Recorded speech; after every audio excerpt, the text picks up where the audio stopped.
Hey guys, I'm new to BookTube, obviously.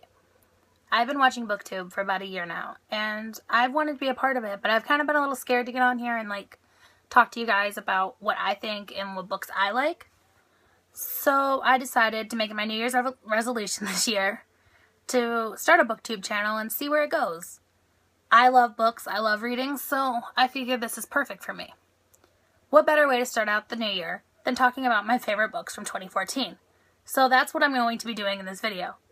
Now, I don't own physical copies of all the books that I'm about to talk about or show you. Some of them are on my Kindle, some of them are loaned out to friends, but I'm going to do my best to show you guys, and hopefully it all works out. I don't have these in any specific order, so it's just how they're going to pop up. So bear with me, this is my first video, and I'm going to try my best. Thanks, guys. We're going to start with what's on my Kindle.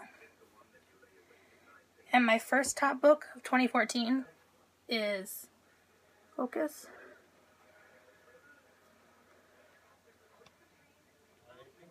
It's not focusing, I'm sorry guys. There it goes. It is Fangirl by Rainbow Rowell. I was really able to connect with Kath in the story, and I just loved it. I loved how hers and Levi's romance played out, and I just thought it was really amazing. Keeping with the Rainbow Rowell trend, I also read Eleanor and Park. I actually liked Fangirl a little bit more than this one, but I enjoyed this. I read it all in one sitting. I was flying on a plane to actually go to Seattle, Washington, and I finished it in one sitting, and I was on a plane full of people that I've never met crying about this one. And I just loved it. I loved the way the romance played out. I just thought it was the cutest thing. The next on my list that's also on my Kindle is The Giver by Lois Lowry. I never read this book before this year, and all my friends had read it in school, and somehow I just hadn't, I missed out on that. So I read it for the first time this summer, and I read it in one sitting actually on the plane ride back from Seattle, and I really liked it. I wish I would have read it at a younger age, but I'm not sure I would have understood everything that it was trying to tell me. So I'm really glad that I got to experience it now. But I love the story. I loved how it all played out, and I liked how it explained a ton of things about dystopians and where all these ideas come from, and I just loved sitting there and trying to think what if this was me? What if I was the one that all this information was being given to, and how would I deal with that? And I never would have thought that Jonas would have to feel the pain of being shot or anything like that. So it was just brilliant, and I love this book. Part of me wants to continue on with this series or spin-offs or whatever Lois Lowry did with it, but part of me was so satisfied with The Giver that I'm not sure if I'm actually going to. The next one on my list is actually part of a trilogy, but I've only read the first one, but I love the first book, and that is The Darkest Minds by Alexandra Bracken. I own the entire trilogy on my Kindle, along with all the novellas. I just haven't gotten around to reading the past the first book, but I loved it. I read it in one night. My friend actually texted me and she's like, you need to read this. So I was like, okay, I'll try it, and I read it and I actually really enjoyed it. I fell in love with the characters right away. I loved the whole idea. As you can tell, I kind of have a dystopian feel for I love dystopians. So this just met all my expectations. That is the end of my favorites that are on my Kindle. Now we can actually start holding up books and things aren't going to go in and out of focus, hopefully. So the first book that I read this year that I super loved was A Game of Thrones by George R.R. Martin. As you can see behind me, I own all the box set of pretty much the whole series, but so far I've only read this, and I tried reading it when I was in my freshman year of college, and I just couldn't get into it, and then my best friend bought me the box set for my birthday, and I fell in love with them. I don't know what it was about reading them this time, if it was that I had more time to dedicate to them, but I really enjoyed them. This book took me through so many twists and turns that I never saw coming. I was like, oh my god. And it was just brilliant, and I loved it. I'm very attached to Jon Snow, so I really hope nothing happens to him throughout the series. No spoilers in the comments or anything, though. But yeah, I really, really, really love this book. The next is also a trilogy with novellas. And I read these this year too. And they have the prettiest covers. And that is the Shatter Me books by Tahereh Mafi. The first one is Shatter Me. Then Unravel Me. And then Ignite Me. And then I also have the novella bind-up, which is Unite Me. But it has Destroy Me and Fracture Me, and then like Juliet's journals. But I read all of these books over my spring break of 2014. And honestly, my mom bought me the first one as like a congratulations for doing good college gift. I was like, oh, it's really pretty. Like, I like the cover. Like, it's nice. And then going through it and reading it, I love Tahereh Mafi's writing. Like, there's parts where, like, if Juliet, like, wants to unthink something, she literally crosses it out. Like, I don't know if you can see it really well right there, but she crosses it out. And I gotta say, like, these books just got better and better as the series progressed. Like, I really enjoyed this one. I fell in love with this one. Like, it was like an X-Men kind of feel, and I don't know, I just really liked it. And then Ignite Me blew me out of the water, and like, I don't know, personally, I think the covers get prettier as they go. This is definitely my favorite. But I like the frosted eyelashes. I just think they're really pretty, and I love these books, and I liked what they did. Tahereh Mafi just has this beautiful writing style that I've never read anything like before. So I really enjoyed these books. The next is actually another trilogy. I only have the first one in like a physical copy, and that is Legend by Marie Lu. And I really, really loved these books. I read the first and the second. I own the third on my Kindle. I just haven't gotten around to reading it yet. But I liked the whole idea for it. And like looking into it, she kind of did like, she got her inspiration, Marie Lu did, from, I guess it was like Les Mis. And I loved that movie, play, whatever it was. I really liked it. And I enjoyed these. Like, I really like dystopian books. So, of course, why wouldn't I like these? And I never heard of these before until I started watching BookTube videos. And I want to say it was Price's Wong kind of introduced, like, was talking about them on her channel. And I was like, oh, I like dystopian. I want to check those out.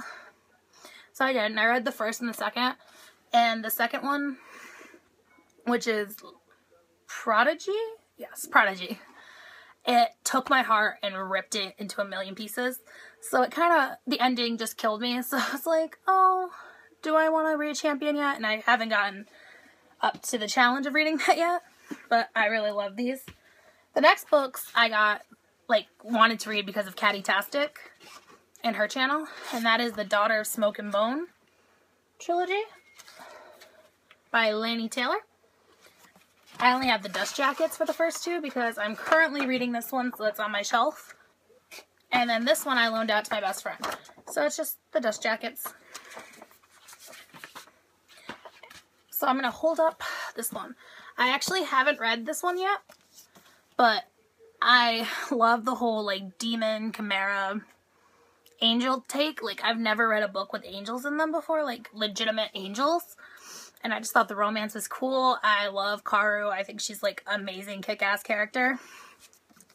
So I flew through the first one. I'm reading the second one, and hopefully I'll get to this one soon.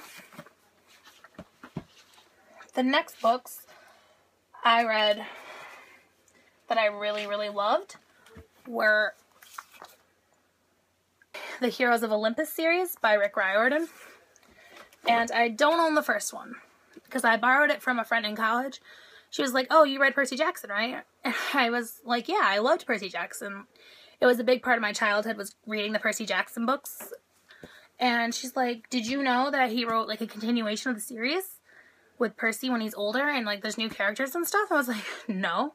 So she gave me The Lost Hero to read, and I read it really quick. And I went on half.com, and I was like, I need to buy these. Like, I need these in my possession. So I bought myself The Son of Neptune and The Mark of Athena. They look... Son of Neptune obviously didn't have a dust jacket. And the Mark of Athena looks like it was chewed on by like a dog or something. It's an ex-library book. But I love those books. And then for Christmas, my grandfather got me the last two in the series. And honestly, this one was my favorite in the series. It gave me like, it opened up my eyes to Percy and Annabeth's relationship and like how they've grown and like their relationship. And I just thought it was the cutest thing in the world.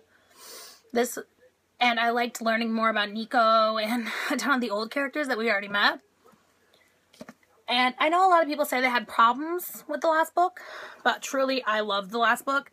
I thought it was beautiful, and I loved how it was told from Jason and Leo's and Piper's perspective, because it started with them.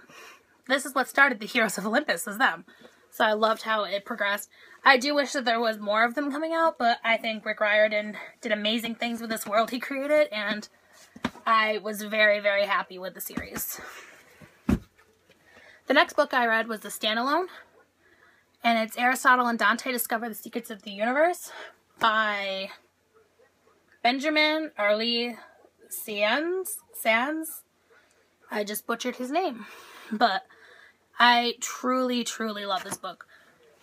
Raylene from Padfoot and Prongs 07 was talking about how much she enjoyed it, and I was like, oh, that sounds interesting, I'll try it. And it was actually really slow to start, and I was like, I don't think I'm going to finish this, but I powered through. And then when you started to like get into the story more and learn more about Dante and Aristotle as people, I couldn't put it down. And then the ending was beautiful, and I just loved this book, and I loved how it was like a coming of age with so much more. So I highly, highly recommend this one. The next series that I really, really fell in love with this year was the Divergent books by Veronica Roth. Veronica Roth. And I adored these books. The same friend who suggested Darkest Minds to me suggested these to me. And I loved them, and I loved how they continued. And Veronica Roth knows how to end a series. Like, this was the most beautiful ending and, like, perfect ending for this trilogy that I could imagine. So, I was very happy with this. Now, the last few, like the last two that I'm going to show you guys, are both part of a series, and they're both by Cassandra Clare. And I read both of these this year, actually, and finished both of them too. I guess I'll show you the Mortal Instruments first. These are the ones I own in physical copies. The rest are on my Kindle, and I read all of these this year. My favorite would have to be City of Heavenly Fire, but I also really, really liked City of Glass. And my least favorite was City of Fallen Angels. I didn't like this one very much, but I love Cassandra Clare's world and the Shadowhunters, and it's just something that it's so new to me, and I enjoyed it so much. But what I liked even more than the Mortal Instruments was the Infernal Devices, which is Clockwork Angel, Clockwork Prince, and Clockwork Princess. And I think that's why I like City of Heavenly Fire so much, is it incorporates characters from both of these worlds. Now, everyone's in love with Will Herringdale, but I love Jem. And Jem is like my favorite character of all time. And these books did magical things with all my feels.